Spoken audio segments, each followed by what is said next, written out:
This is the Sakar Murli of the 9th of November 2024. Essence. Sweet children, the Father has come to change you from devotee souls to knowledgeable souls, to change you from impure to pure. Question. What thoughts do you knowledgeable children constantly have? Answer. I am an imperishable soul. This body is perishable. I have taken 84 births. This is the last birth. Souls never become larger or smaller. It is bodies that become large from small. It is the body that has eyes, but it is I, this soul, that sees through them. Baba gives a third eye of knowledge to you souls.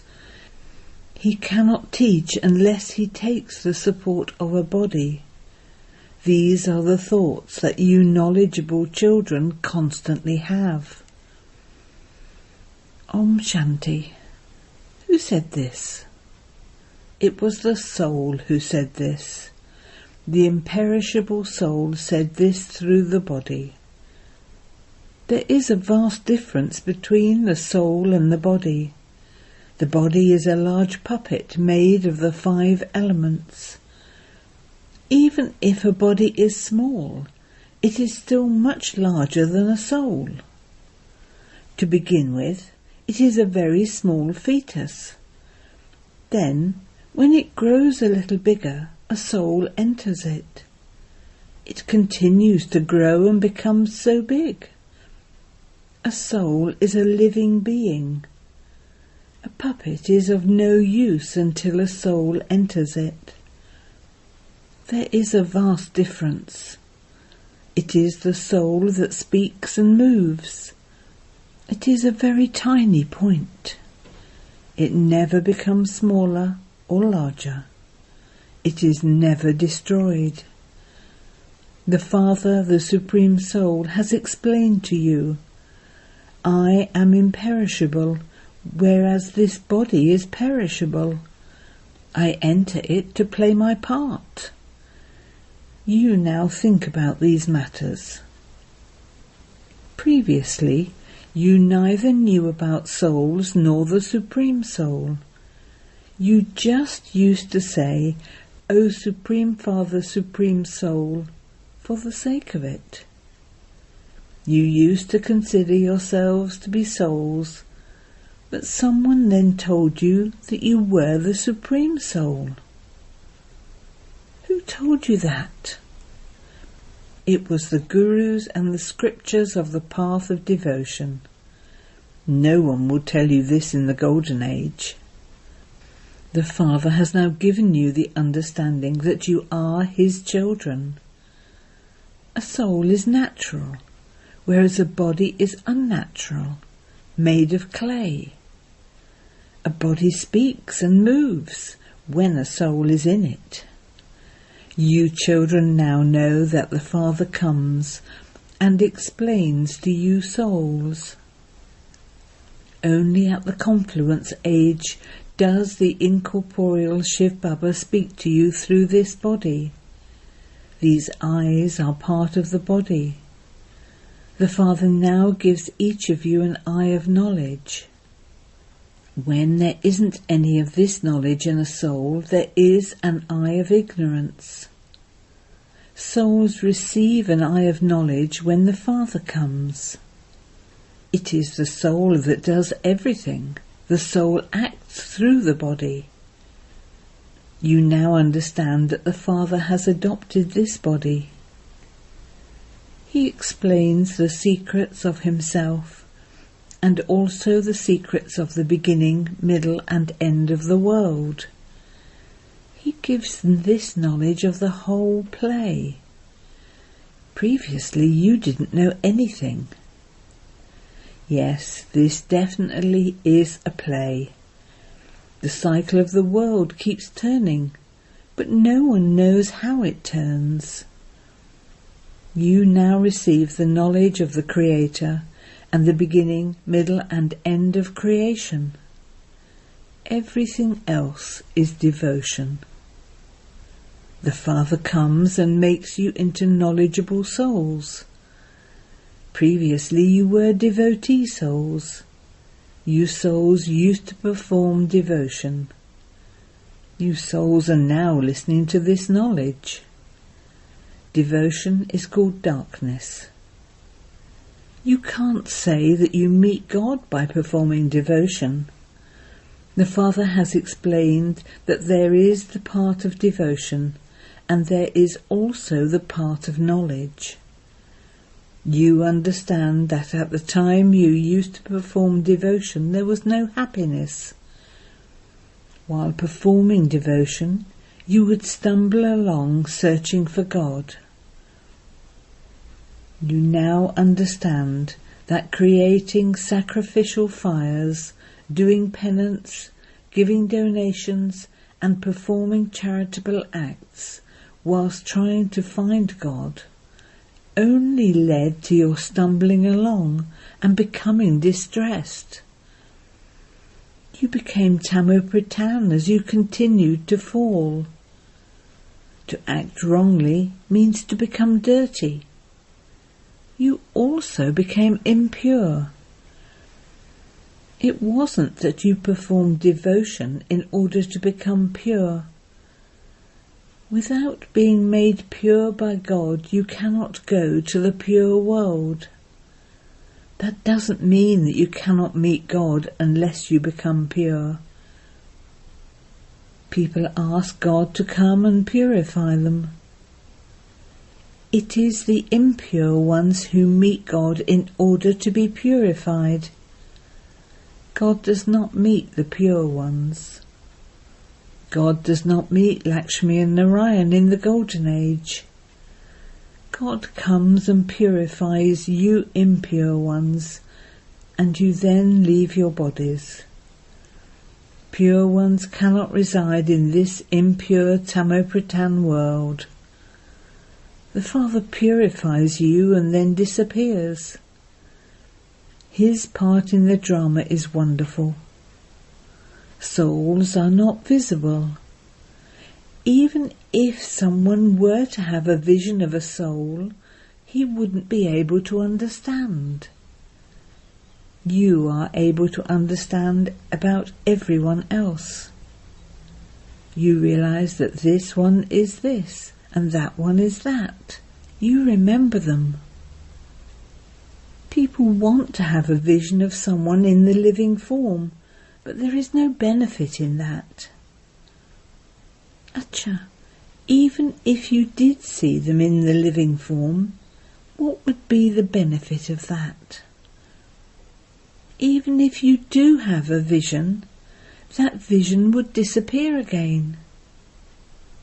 Your desire for happiness would only be fulfilled for a temporary period. That is called the temporary happiness of a moment. The desire you had for a vision was fulfilled, that was all. The main thing here is to change from impure to pure. If you become pure, you become a deity and go to heaven. In the scriptures, they have written that the duration of each cycle is hundreds of thousands of years. They think that there are still 40,000 years of the Iron Age left. Baba explains that the whole cycle lasts for 5,000 years, and so human beings are in darkness. That is called immense darkness.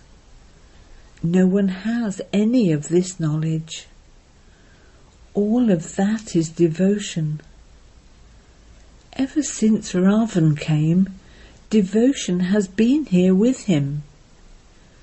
When the Father comes, he brings this knowledge with him. It is only once that you receive the inheritance of this knowledge from the Father. You can't receive it again and again. There is no need for you to give this knowledge to anyone there. Only those who are ignorant receive knowledge. No one knows the Father at all.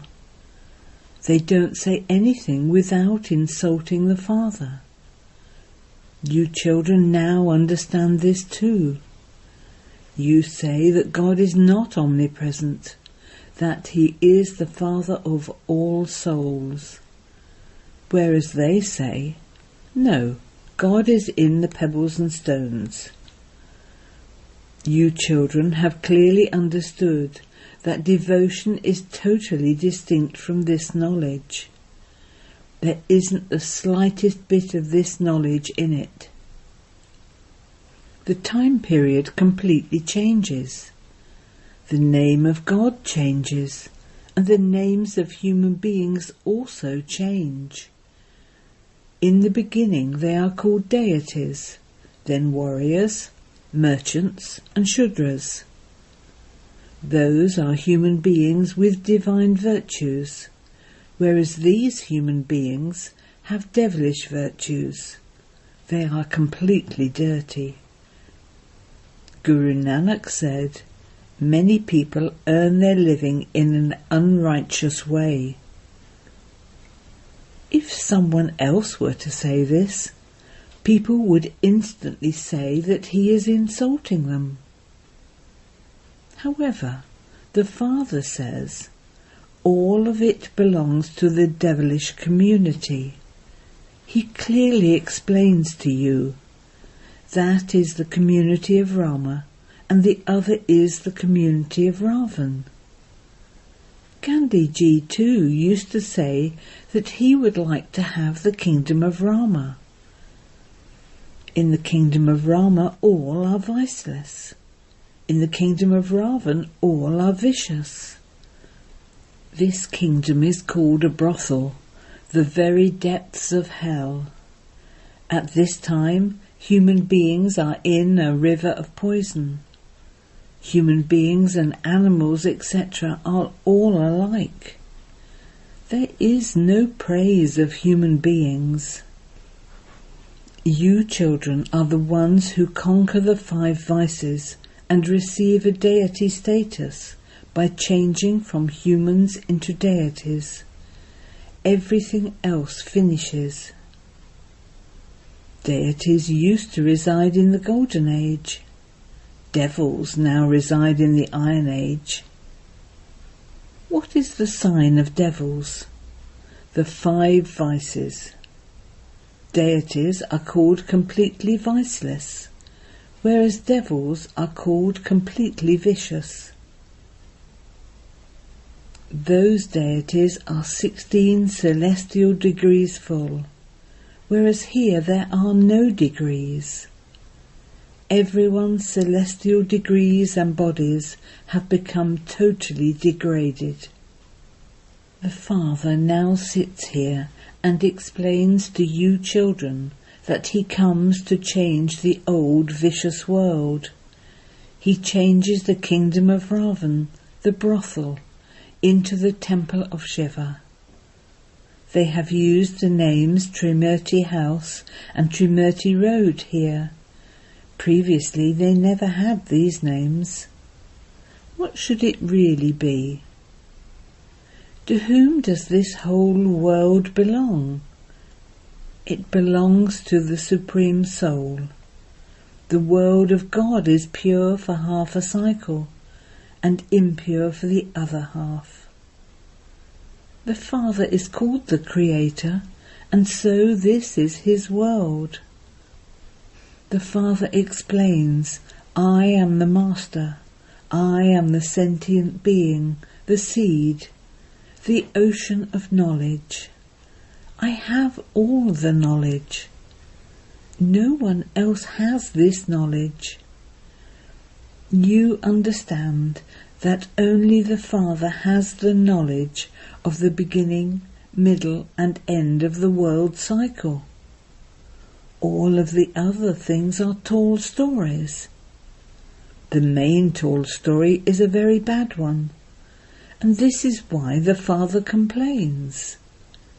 You have been thinking that I am in the pebbles and stones and in cats and dogs. Look what a bad state you have come to. The difference between human beings of the new world and the human beings of the old world is like that of day and night. For half a cycle, impure human beings bow their heads to the pure deity idols. It has also been explained to you, children, that worship in the beginning is of Shivbaba. Shivbaba is the one who changes you from worshippers into those who are worthy of worship. Ravan changes you from being worthy of worship into worshippers. Then, according to the drama plan, the Father makes you worthy of worship. There are the names Ravan, etc. When they celebrate Dashera, they invite so many people from abroad, but they don't understand the significance of it at all. They defame the deities a great deal, but it is not like that. They say that God is beyond name and form, but that would mean he doesn't exist. In the same way, the plays, etc., that they create are nothing like that. It is in the intellects of human beings. Human dictates are called devilish dictates. All the kings, queens and subjects, everyone, becomes the same. This is called a devil world. All keep insulting one another. Therefore, the Father explains, children, when you sit here, consider yourselves to be souls and remember the Father. When you were ignorant, you used to say that God was up above. You now understand that the Father has come down here. Therefore you now realize that he is not up above. You have called the Father here, into this body. Even while you are sitting at your centres, you understand that Shivbaba is in Madhaban, in this one's body. On the path of devotion, you used to think that God was up above. You used to call out, "O God!" Where do you now remember the Father?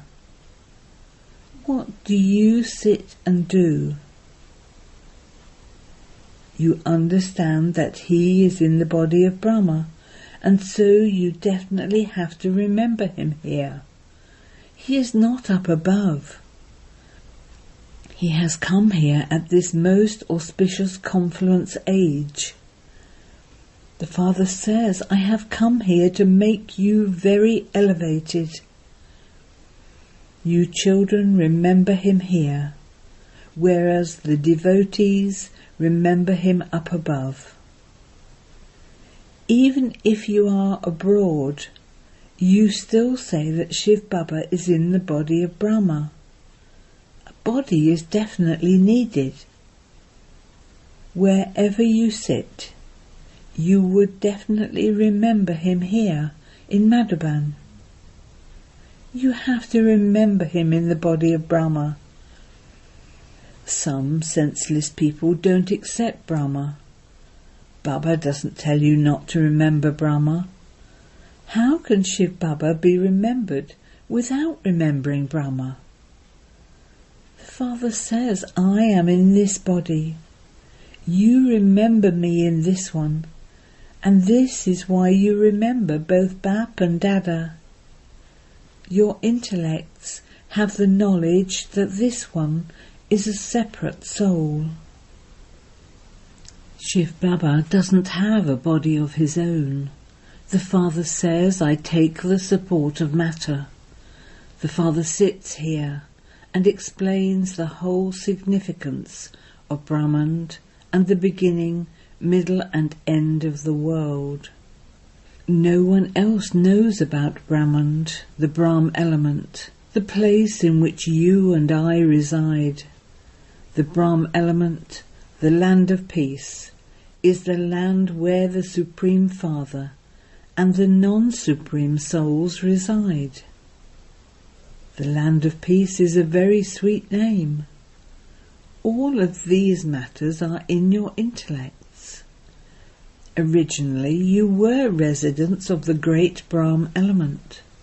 That is called the land of Nirvana, the land beyond sound. All of these matters are now in your intellects. When there is devotion, there isn't a single word of this knowledge. This is called the most auspicious confluence age, when change takes place. Devils reside in the old world, and deities reside in the new world. Therefore the Father has to come to change them. You won't know any of this in the Golden Age. You are now in the Iron Age, and you still do not know. When you are in the new world, you will not know anything of this old world. Now that you are in the old world, you have no knowledge of the new world. People don't know when the new world existed. They speak of hundreds of thousands of years. You children understand that the Father only comes at the confluence of every cycle. He comes and explains the significance of the variety tree. He also explains to you children how this cycle turns. Your business is to explain this to others. It takes a lot of time to explain to each one individually. This is why you explain to many at the same time. Many come and understand. You have to explain these sweet matters to many. You explain at the exhibitions, etc. At the time of Shiv Jayanti, invite many and explain clearly to them. You can tell them accurately about the duration of this play. These are the topics that we will explain to you. The Father explains this knowledge to you, and through that you become deities. Just as you understand it and become deities, in the same way, you have to inspire others to become the same. The Father has explained this to us, and we are not defaming anyone. We simply say that this knowledge is the path to salvation. Only the one Satguru takes everyone across. Extract such main points and explain them. No one except the Father can give all of this knowledge. Acha.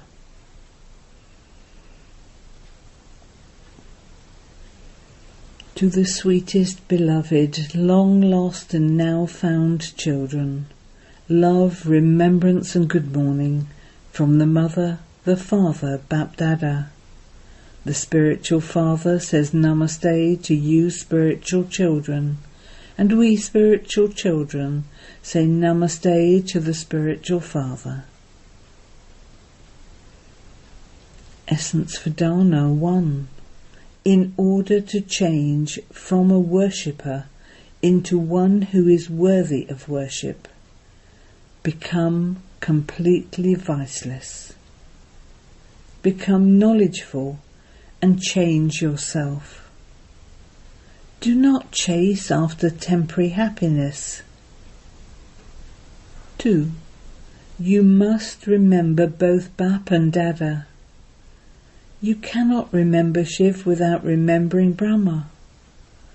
On the path of devotion, you remembered him up above.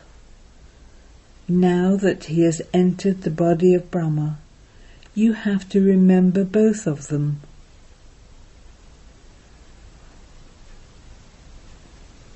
Blessing. May you have all rights with the firm faith and intoxication of having victory in every act. Victory is our birthright.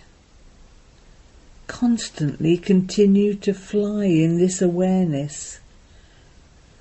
No matter what happens, bring this into your awareness. I am constantly victorious. No matter what happens, let this faith be firm. The basis of intoxication is faith. If faith is lacking, there will be less intoxication. This is why it is said, those whose intellects have faith are victorious. Do not be one who only sometimes has faith. The Father is imperishable, and so you have a right to imperishable attainments. Let there be the faith and intoxication of having victory in every act of yours. Slogan. Stay under the canopy of the Father's love, and no obstacle will be able to stay. Om Shanti.